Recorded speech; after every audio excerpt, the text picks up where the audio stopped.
Welcome to the seventh in our series of lectures on the biblical roots of Catholic social thought. And today we're going to take a look at how Christians have cast Jesus as the one who fulfills the promises of the Jubilee. And of course, the Jubilee we learned about in an earlier lecture. Jesus is cast as someone who perpetually reestablishes the Jubilee for those who believe in him. If you remember, the Jubilee required every 50 years that slaves be freed, debts be forgiven, and that we return to our ancestral lands. Now, Jesus, the belief in Jesus and belief in Christ is going to cast these three legal requirements in a very different way. Jesus fulfills the Jubilee by freeing believers from the debt of sin.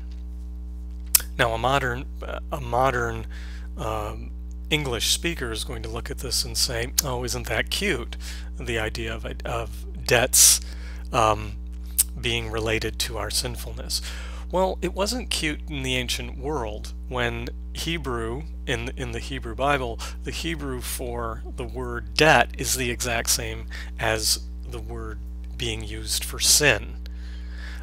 Debt and sin are very closely tied to one another, and that's why early Christians cast Jesus as being the one who freed believers from this debt of sin.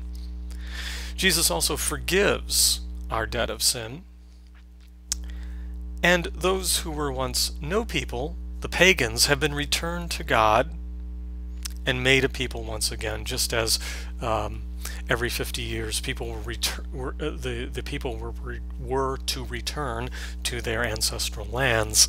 The pagans and others who were not Jewish were being called to return to God, to be the people of God once again. It's more than a mere equality with Israel. This is a global equality due to our adoptions as sons and daughters of God.